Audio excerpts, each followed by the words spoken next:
Welcome back to the channel. So far this year has started off with a great number of tragedies that you can just pile on top of all of the other tragedies that we have seen, and that sometimes you question, you wonder why certain things happen. I often state that there's nothing that is happening in this world that the Most High is not fully aware of. And I also often like to quote what Job said when he says, "When I consider what He, the Most High, our Creator, is able to do to me, I am afraid of Him." There was a terrible fire in Pennsylvania. One of our viewers shared that with us, and whenever you see that kind of loss of life from something like that, you always wonder what is going on. How did that happen? What was the mistake made? Was it wiring? Was it a heater? Especially since we are in the winter months, you always wonder. I believe there were 7 children so far that were a part of that blaze. 7 children that lost their lives, with several others.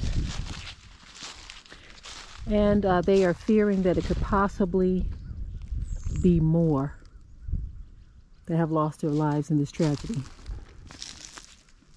I would caution everyone, in the winter months, you have to be very, very careful, especially if you are using electric heating.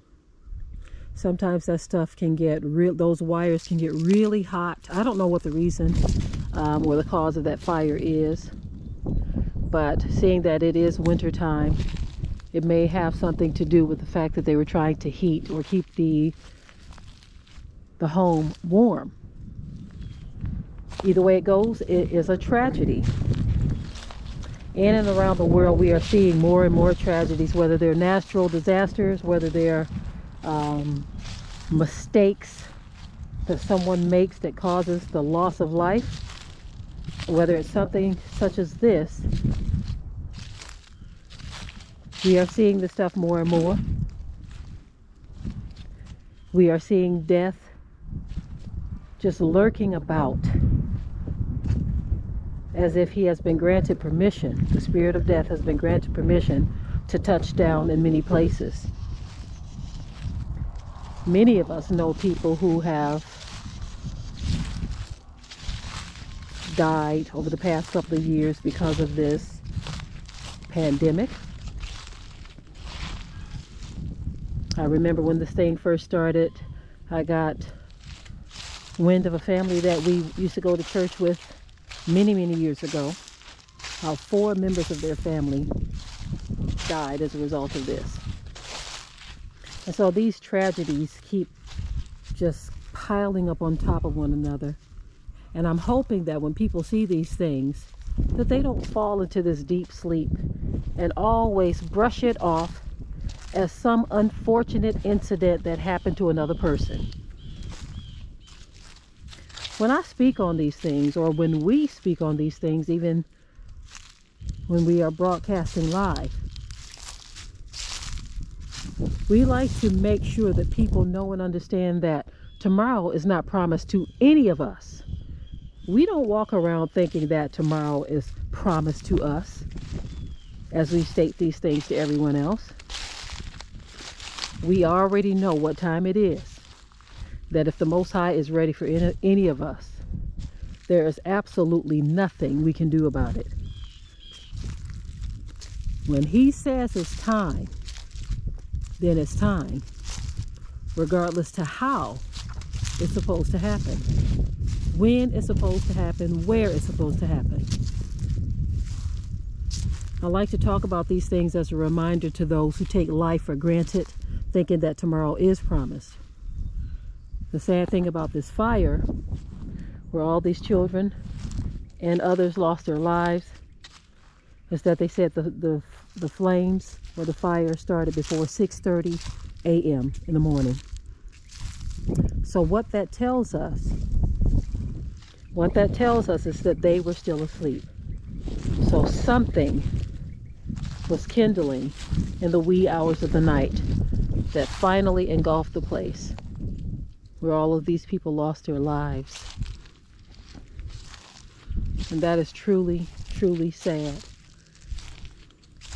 Sometimes you try to imagine what others are going through, and it's difficult to imagine such a tragedy. But it's not difficult to sympathize with others.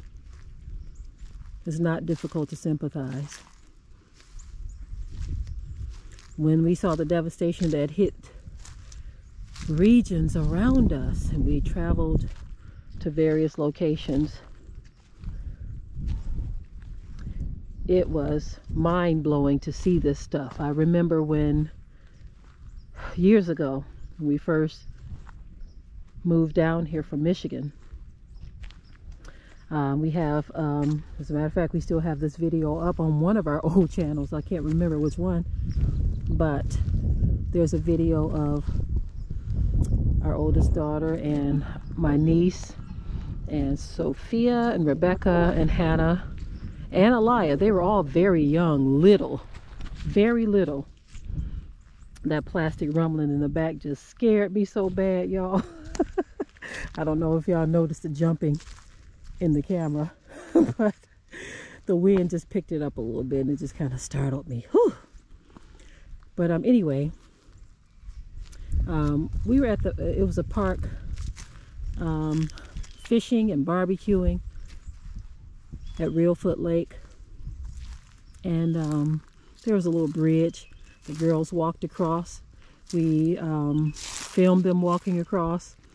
There was a woman there who saw a moment when the girls were kind of like leaning up on the rails of the bridge, and this woman, she just came and snapshot a picture of them, and she said, "I thought this was such a wonderful picture."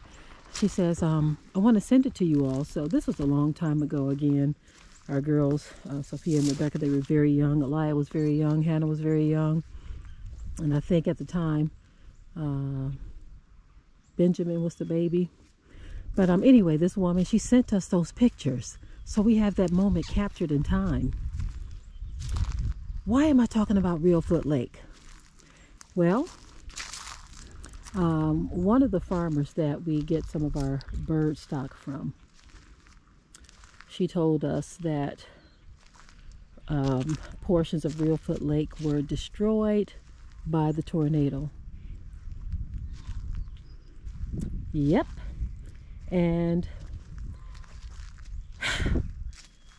she said the bridge